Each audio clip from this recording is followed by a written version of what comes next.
Hello, I'm Zanete and welcome to my pattern deep dives. This time is on the sweater I'm wearing called Windflower Sweater. It's a round yoke featuring a floral stranded color work motif. This pattern is made in collaboration with Magpie Fibers to celebrate their 10th anniversary. In this video, I'll talk about the inspiration, the yarn and needles and the gauge, the sizing, the construction, and techniques used. Well, the inspiration was to continue my round yoke floral collection. This is the third pattern in that collection. We've got a fire lily sweater, a fingering weight project, a Barbary sweater that's a DK weight project that also offers a cardigan option, and this is another fingering weight one in two contrast colors that are subtly different. And as I said, I'm using a Magpie Fibers yarn.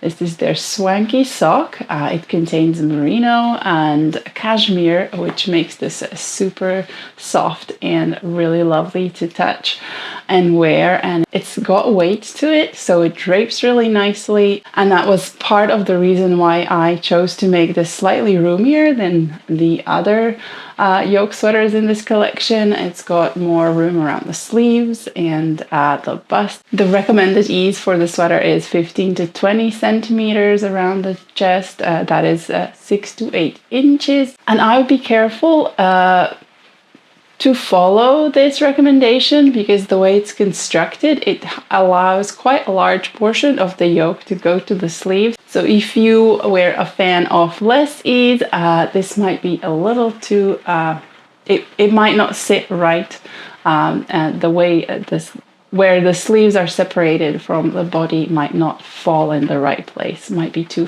forward, and wearing it might be a little uncomfortable. And I also wanted to add an interesting detail that I haven't added yet as I usual, just something to mix it up. And in this case, it is the detail here around the neckband, and the cuffs and hem has the same. There's a double knit rim, which has another something to the sweater. The gauge for this sweater is 27 stitches times 34 rows in 10 centimeters or 4 by 4 inches. That is in color work, worked in the round after blocking. And I needed to use 2.75 millimeter needles, that is US size 2, to get that gauge, and then we go size down for the ribbing and the neckband and the cuffs and hem. The pattern comes in 9 sizes, and the smallest chest circumference is 92 centimeters, and that is 36 3/4 inches, and the largest size comes out to be 172 centimeters, and that is 68 3/4 inches. Now the construction. First of all, we start at the base of the neckband by casting on stitches in your preferred cast on,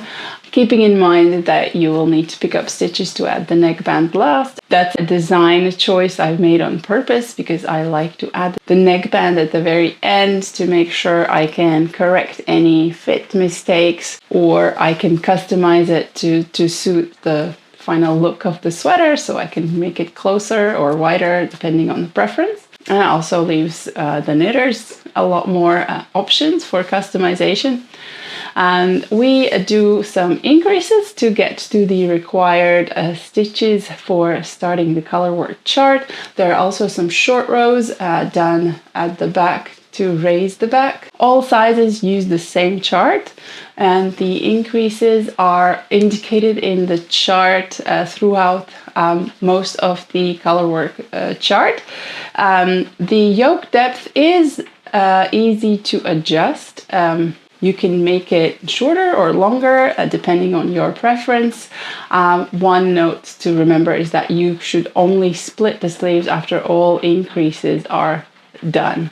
But that is well before most of the sizes do the split. This is quite a shallow yoke. The split is quite high. And if you prefer a longer one, then there's no problem at all. You could finish the color work and continue in the round and main color. I have used 2 colors as contrast colors here. The first portion before these bigger flowers start here is in one color, and the slightly lighter color is used for the bigger flowers. The colorway names are Voices Carry and Siren's Song. And the main color is called Stag Bunny. After we split the sleeves and the body, we continue the body down to hem. One thing to note that there is a fake seam running down both sides that sort of acts as a break, because the last repeats here will only be partial. There isn't enough room for full repeats, so that's something that to keep in mind, that you don't need to necessarily worry if you have stitches left over. You just carry on with the next repeat. And then where's the purl seam? That's where you know you got a break, and then the instruction tells you which chart stitch to start the next, the back or the front, wherever you are. But once you've completed the color work, you need to continue in the main color down to hem. Because it's worked top down, you can make it as long as you need, or as long as you desire, finishing with this double knit rim and 1x1 rib. And for nice finished look, I recommend using tubular bind off, but you can use whichever preferred bind off you desire. Then we get to add the sleeves. Well, actually, you could add the neckband at any point. I used the opportunity when I ran out of a main color or whatever color skein to start the next skein by picking up stitches here around the neckline and working the double knit rim, and then deciding how close or wide you want the neckline, or how high the neckband should go. And it's also puts your mind at ease much sooner, because without the neckband, the neckline might seem too wide, and to put your mind at ease, you might want to work on it before you've completed the body and sleeves.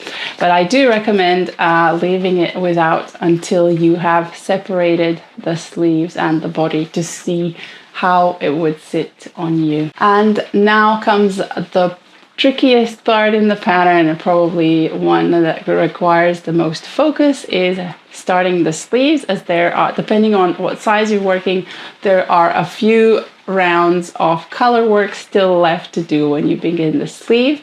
And you pick up these stitches along the underarm cast on, and you continue in the round until you've finished the color work. But because of the partial repeats, because there isn't enough stitches to fit a whole repeat there, you will have to be careful to pay attention to the stitch numbers that are indicated for your size. It probably helps to print out the chart and to draw some lines on the chart to help you not to get lost. But there's only a little bit of the color work in the sleeve, and then it's all smooth sailing with main color in the round. The sleeve does have two types of decreased cadences. There's initially you decrease less often, and then when you get towards the last third of the sleeve, you decrease more rapidly to create a more interesting shape than just your typical trapezoid sleeve.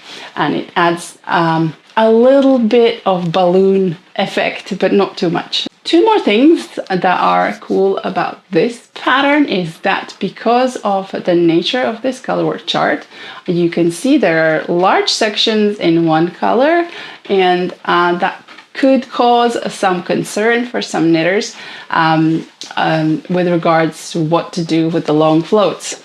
But there is no need to worry, because this pattern offers a very awesome technique in dealing with long floats, and it's called the ladder back jacquard technique, where you create an extra stitch on the wrong side that is used purely for catching the floats, and you don't see it here at all. And the pattern offers charts that have the ladder back jacquard stitches placed, so you don't have to worry about where and how to do them. There's also links to little demos showing you how to create these stitches and how to then work over them. And that should help. It actually does help a lot. One thing to note is that you do need to leave the floating strand quite loose, otherwise you could create a bit of a crumply effect here. But if you make sure that you keep it loose, maybe even looser, especially right after adding the first ladder back jacquard stitches, then you should be good, and it feels very slick and nice. Should you not want to follow the ladder back jacquard technique, there are also charts without the ladder back jacquard placement, and actually in total there's 4 charts. There is one for a light main color and one for a dark main color. You could choose a background color that's moody and dark and do the flowers in light colors. And this is a great opportunity to play with many colors, because you can see the sections here are quite concrete, and you could change the color every time you jump to a new flower part. There was a test knitter who actually changed the background color and created a nice fade that looked really stunning as well. So yeah, go with your heart's desire. I love my version. I am really chuffed with how it turned out, and the yarn choice, the recommended yarn for this, couldn't be happier with how it feels on the body. And that's it for the deep dive. I hope you found this helpful, and I'll see you in the next one.